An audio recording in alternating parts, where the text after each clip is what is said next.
Moshe Rabbeinu beyem wollte, der zählt gleich in Teire. Aber Schaß geboren geworden ist, Beba je. Bei Teire ist Kitevu, fragt die Gemorre, aber du war nicht, weiß man das, was seht denn das der See? Sagt die Gemorre, nismale, habai skule.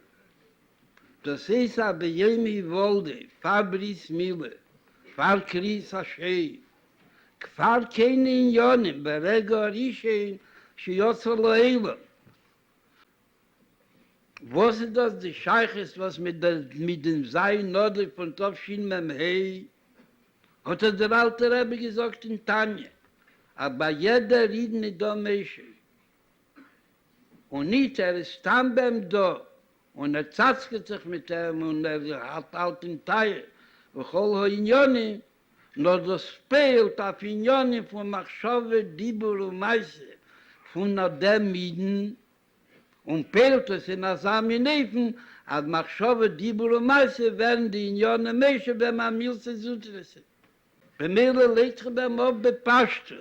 Aber ich habe es Meshe Rabbeinu und am Übrig gegeben, sagen Schma Yisroel, hat es am Meshe Rabbeinu übrig gegeben mit der ganzen Herzlichkeit und mit der ganzen Nishome, hat er sich in den Ruf hereingelegt.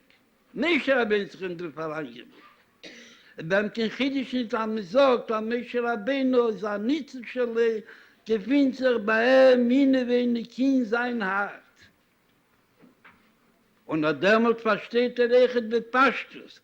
Als jeder wird nur zulassen, also der nicht soll nehmen, sagen, Adeibeim, Balabatevim beim, Alachas kamme bekamo, wird sicher beim werden Kol in Jone Milse Sutrese.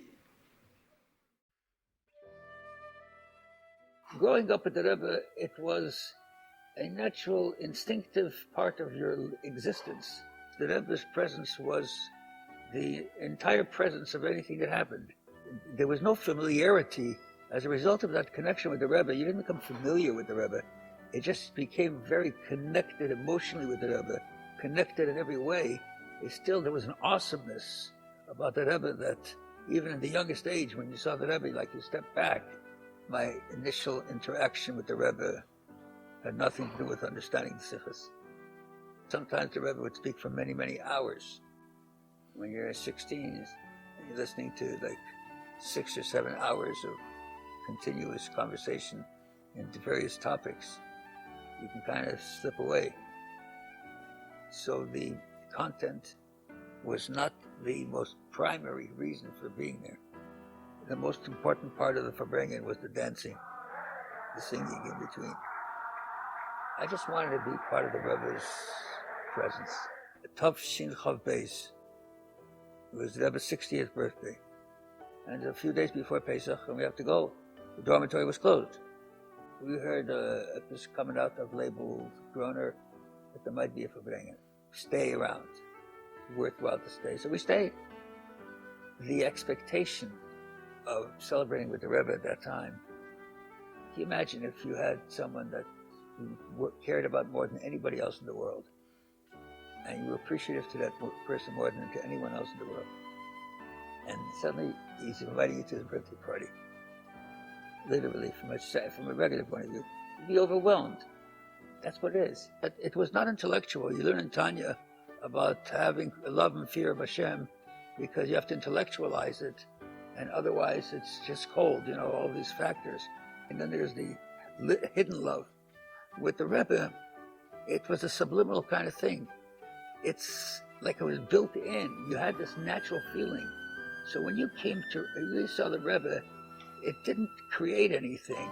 It was like a fulfillment. When I have to go for the Rebbe, for myself, like a chassid, all the way standing on that line. As much as I was looking forward to see the Rebbe, I was dreading to see the Rebbe.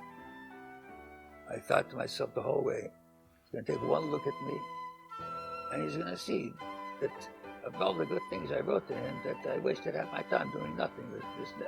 I mean, you can't imagine the thought process that was going through my mind. Really, I was like almost terrified. I was walking with awe. I knew what it meant to Yiddah, Poshet Yidis Arememus. When I used to go into Yechidus, from the door to the Rebbe's desk was like a mile. I'm not joking. It's like a long trip. Till I walked up to the Rebbe's desk and put my note on the table. And then I would walk by the Rebbe having that feeling. And the minute I saw the Rebbe, and he saw me, my mood, the whole mood transformed radically. I walked away from that, the other side. I was feeling uplifted. I was feeling good about myself. I was feeling I'm ready to go. It was just the opposite. And so you realize that there's a presence, of certain kind of a presence. It's not something that's not a rabbi. This is a Rebbe. It's a different notion at all that impact the environment.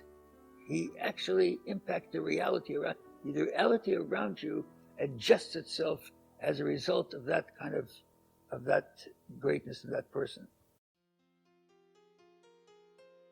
Taf Shin Chavav. I was learning director. Usually after camp, there was a big rally, and that counselor would speak. So for some reason, he didn't want to speak, and he asked me please to speak. I remember the ride from camp to 770 on the bus. I was sitting in the back of a half-empty bus. The ride must have been 5 hours. I must have repeated my drasha in my head 200 times, just out of the fear that I was not going to be able to say it when I was in front of the Rebbe. The Rebbe stood up there, and I gave my talk. I gave the Rebbe a gift of 10,000 mishnahs. The kids learned about that. And when the Rebbe came down, I was standing by the Oren Kodesh. The Rebbe grabbed the Oren Kodesh behind me, but as he grabbed the Oren Kodesh behind me, he was like holding my back, he was touching my back. He turned around to me, and he gave a big smile. He said, "Just take care of yourself, brother." I remember that. Someone had snapped a picture, and I have it somewhere. Looking at his beautiful smiling face, or just his encouraging gesture, or just his presence that permeated the love of loveliness, that cannot be replaced. A nature that allows you to understand what's the relationship between a Rebbe and a Chassid. We are a piece of the Rebbe. I know it's going to sound strange to people that are not used to this kind of language. Maybe you're a piece of another person. But as we know, there's such thing as an neshama klolis. Like Moshe Rabbeinu was a soul that contained an energy source that touched every single one of the Jewish people. We read about it in Tanya. You read about those kind of people, because if you could imagine, the imagination, really imagination, tell children or anybody, imagine if you were in the presence of Moses, Moshe Rabbeinu. These people would go, wow, Moshe Rabbeinu, must have been fantastic. The energy around Moshe Rabbeinu, the power of Moshe Rabbeinu. The same Torah that tells us Moshe Rabbeinu is not a fable, it's real. The same Torah tells us that there is this Moshe Rabbeinu in all generations. If you recognize that the Rebbe has that kind of presence in your life, what you learn from the Rebbe is what he shows you. And Hasidus demands internalization. The Rebbe wanted people to internalize. He wanted to really feel it, to be there in the moment, not just to do it because you had to do it because you want to do it. The Rebbe didn't come to us with sophisticated, impossible kinds of definitions. If you see the Rebbe, he doesn't take his eyes out of the siddur for the whole davening. He doesn't interrupt. He doesn't talk in the middle of davening. He says every Baruch Hu Baruch Shemein, every Amen. Don't look for this magic stuff. It's very practical. If everybody stood and davened like the Rebbe davens, it would be quiet. People would concentrate. Be a better energy source in the whole room. The Rebbe said to me, he wrote to me about something one day, about a very important question I had. Kol de poshut mailot vei. If it's simple, it's better. That's what you got to learn from the Rebbe.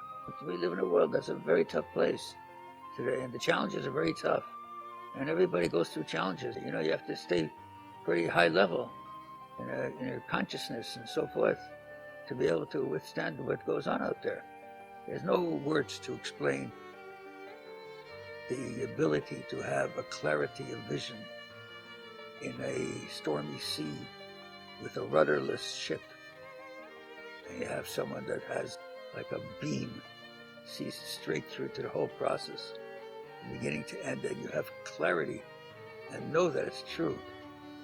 That not only do you believe in him as an intelligent, brilliant, scholarly, visionary person, but you have faith in him. The greatest difficulty in life, it says, is a suffix. And the greatest pleasure in life is ataras asfekas, the resolution of doubt. The Rebbe resolved our doubt. We have no doubt in our mission of clarity. We have difficulty, but clarity. It's a concept of living with that kind of a leadership in your presence. And so you see how that leadership seeps in and permeates every part of your life. 120, everybody's excited. It's fantastic. You want to have this highest, but it's got to be an opinion. When we came into town at that time, our whole objective was to be around the Rebbe, to enliven the Rebbe, to be present, to fulfill his whatever he asked for. He wants 70 meisters, whatever he asked for, just would get it done. That's the exact same thing that people should feel now today. They should feel that they're around the Rebbe. Whatever the Rebbe wants, I'm going to get it done. To make sure that the time that they spend here for Yud Nissen is sanctified time, not Baba Meisa time. The Rebbe is right there, right next to you. He's sitting there looking at you, and you're verbringen there. The Rebbe says in the Sikha that when we go to the Oyhel, it has to be b'yediyah berura as do iza. That when we go to the Oyhel, it has to be clear in our mind, in our understanding, that we're coming now to the Rebbe. The Rebbe speaks about a person who walks into a room and he looks in the corner of the room. There's a pile of koldras, a pile of blankets. Nothing special about a pile of blankets. Oh, before this other person, before he went into the room, he met a Yid. The Yid told him that in that corner of the room, there was an Even Teva. There was a precious stone that was so bright that they put one kolder on top of it. But it was so bright that the kolder couldn't hold and conceal the rays of the brilliant. So they had to put a second kolder and a third kolder, and the Rebbe says 10 kolders. They had to put 10 blankets. Now when you walk into the room and you look at the corner, you don't see kolders. You see, oh, da gefühlt sich der Even Teva. Over here is found the precious stone. When we go to the Oyhel, we need to see the Rebbe, because that's the emes. It's very important that from time to time we watch a video from the Rebbe, whether it's a Fabringen, whether it's a video of the Rebbe coming into davening, or it's a video of the Rebbe giving out dollars. We need to watch it intently, to be present. To be present, the first thing of being present is to realize was tut sich da. Look at the Rebbe. Really, a hazoze has to happen. A treisel. Du guckst auf den Rebbe. And especially if it's a Fabringen from the Rebbe, you have to really try to absorb, especially if you can understand what the Rebbe is saying. Try to absorb what the Rebbe says. Ultimately, you have to come to a place where you should be able to close your eyes and be mitzayeh in your mind. And the Rebbe's Heilig Come.